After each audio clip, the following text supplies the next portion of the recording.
24/7, 365. We've been living by a code every day of our life. Like 24/7, 365. We've been keeping things moving every day of our life. Like 24/7, 365. We've been kicking these rhymes every day of our life. Like 24/7, 365. All right, so we'll start off with, who is Maurice Hicks? Oh, Maurice Hicks is, a resident of Greensboro, North Carolina. At heart, I'm a filmmaker, screenwriter, director, but now I kind of infuse those kind of disciplines into photography projects. Less so photo shoots and more long-form kind of photographic creative projects. Like a series, almost? Yeah, I guess you could say that. Central theme? Absolutely. Gotcha. Central theme centered on probably a small cast of characters or a singular character, a single talent member. Yeah, that's kind of what it's at right now. So we're here at the Continental. Opening night, opening night was not April. It was March 21st. March 21st, a week or so ago. Explain the title and the title and I guess the direction for it before we go into where it was at. Oh, okay. So at the Continental, thank you for being a wonderful host. I created a photo series called AKIKO, FORMLESS WOMAN, and it's a selection of images from my upcoming photo book called just AKIKO, and I plan on doing some self-publishing because I did that before with my older book called GREENBSORO. Both of them were filmed in Japan. AKIKO was filmed last November into December of 2024, and it really just focused on a character that I crafted with the model Haruka, who's a classically trained ballerina, about this idea of this woman who is a typical kind of contemporary Japanese woman who's going through life, but she's also subjected, like most women, to the expectations of what femininity is, what modern femininity is. And so she kind of goes through like these spells where she's having this mental breakdown is not quite the correct term, but you see this physical or these visual manifestations of how she would embody to satisfy these expectations of this type of woman or that type of woman or that type of woman. And that's really what the exhibit is all about. Awesome. I noticed when you were at the opening night, you were talking about like the infinity symbol. Yes. So the wall doesn't look like that now, but the original exhibit was AKIKO at the center, and the anchor image was basically her putting up this resistance, like this reluctant smile, like this resistant, angry smile of her embodying these visions of women or these ideas of what women should be. And around it, in the infinity symbol, were the different images like the cute woman, the sultry woman, the artistic woman, the independent woman, and it was all in the shape of infinity because, you know, at the beginning of the day, it's her commuting to work. At the end, it's her going to sleep as, you know, opening and ending her day.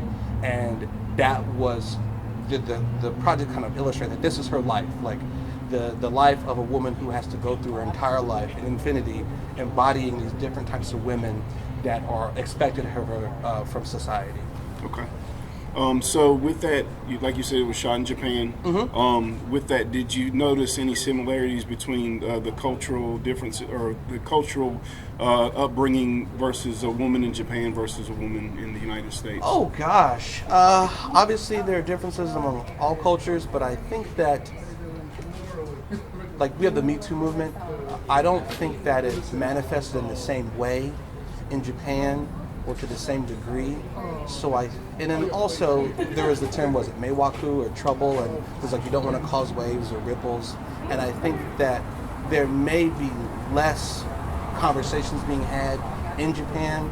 If I were to assume, I don't know everything, but if I were to assume, maybe there's fewer conversations being had about the way that women are being treated. I know that in Japan, as far as like gender equality, they have some work to be done, but you know, we're in America. We have a lot of work to be done, right. So we have a lot of work to do. Right. So I think that we had to express these things and be maybe a bit more careful, and that's kind of why I leaned into more of like the creative outlet. Like, you know, instead of just being abrasive, it's like, well, let's see what this looks like from a woman's perspective. And one thing that's great is like, I had a team over there of almost all women, and it was great listening to them say, hey, look, this is right on the nose, or this is incorrect, or a Japanese woman wouldn't do this, so shift it this way. So there is a really cool marrying of like my Western style and my Western perspective as a man, and marrying with the influences of women that were working with Haruka and Stephanie, actually two Stephanies, Tanya, and some other people who helped me out. They helped blend it and make it complete. And they all had the room and the comfort to disagree with me. There were plenty of times where I bought something from some wardrobe here, and I took it over there, and Haruka's like, I'm not wearing that. Nice. And because she was like, a Japanese woman wouldn't wear this. Like, for instance, I bought a kind of a business attire jacket that was like doubled as a coat, a skirt thing. I forget how you describe it, but it's very much an outfit in America, and it stops about right above the knee. Okay. Haruka saw it and she goes, "Where are the pants?" It's a length that's completely acceptable in America, but in Japan, no. And she's like, "This is a skirt. It's barely a skirt. A Japanese woman just wouldn't wear this unless she's attempting to kind of take on Western style." And so that was, it was eye-opening for me, because I'm like, oh, this is stylish and hip and nice. And she's like, nope. So she was very much in the process of creating this with you. Oh, Very active. absolutely, absolutely. I think that if I could talk about when we first met, I was leaving Japan. I was in Japan, I think, in 2013 or something like that. And I randomly came across her on Instagram, and I messaged her and I said, hey, look, you have any time to work together? And she goes, nope, I'm busy, because she's very popular. And she's just busy in general. And I said, well, what if I come back, And I'm sure she was like, sure, whatever, dude. This random guy from America said he's going to come back. And so I think I came back in like 6 or 7 months or something like that. And I hit her up and I said, it's me again. And I'm sure she was like, oh, okay. And then she's like, I'll come, into Tokyo. We'll work for an hour. And then I guess it was, for me, it felt like she was being nice, but it was kind of like is this guy worth my time? Are his ideas, his technique, his vision, is it worth taking the time out to work with him? And we had a great time. Actually, a friend of mine calls it the best image I've ever taken in my life, which, that's great, that's awesome. It was on the wall, but it's sold. A big print, that was awesome. But one of my best photos, I feel, and I do feel like it's one of my best, not the best, but one of my best. I shot that within an hour of meeting her, because she's just so talented. And we were in, I think, Golden Gai in Tokyo, and there's so many layers, like these little shallow streets of just bars, and she's looking up at the sky, and the sky is like, the light is like catching her face just right, and she's got like her business suit on, and it's just, I feel like it's an iconic image. A lot of people have connected with it. It's sold. And after I took that image, I knew that she was someone that I wanted to work with. And so I left Japan again. And then over the course, I think it was like 9 months, I said, I have this idea, and I want this woman to be this and this and this and this. And Haruka's like, well, this can work, but that can't work. Or change it to this. And where are your mood boards? And we crafted this together, and it really, really came together. It was actually quite cool, because she was not afraid to give her input. And that sounds like it proves how strong that piece, the whole exhibit was with what you're saying. It makes a lot of sense for me looking at it, because that shows how strong it was visually, and then also knowing the background, how strong it was with you and her. And so you went back several times. Yeah, but several times leading up to it, but then the actual filming of the entire thing, I was in Japan for like 3 weeks, and over the course of the 3 weeks, we met up various times, and I would kind of we had like a sheet. So that day had these goals to capture this kind of motive, or this kind of theme, or idea, or feeling, or like loose event, and we would just kind of capture this. And I tell people, like, there's nothing wrong with photo shoots. Photo shoots of an hour or two, there's nothing wrong with that. I could not create that, what I did with the 1 or 2 hour photo shoot. This were like long days, entire days, in the morning until the evening, sometimes longer than that. It was to the point where, like, if Haruka was tired of me, you could see it on her face. But to create this project and for it to feel organic, we needed full production days. It was like 8 hour days, sometimes longer than that. I had to pay her full rate day rate, because I needed it to feel organic. I needed it to feel real. I needed her to have time to kind of settle into this character, so that whenever we looked at the sheet of paper, what our goals were for the day, it was like she could organically get to that place.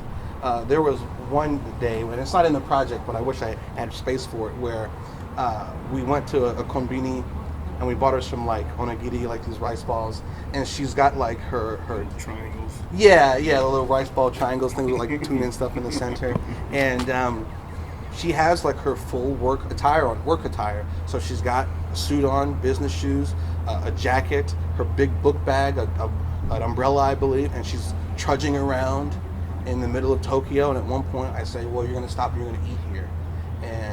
And she's like, is it before or after work? I'm like, well, you're in the middle of work, you have to get back to the office. And she just sits there and she just like scarfs this, like she's not attempting to look pretty. It's almost like she's making sure that no one's around, because there was this presentation, like, how am I going to look? And she just like gobbles it down. And there is no attempt to preserve. There's no attempt to look like a model. She just does it. And those images like that, where I was free to take photos of a woman, and I wasn't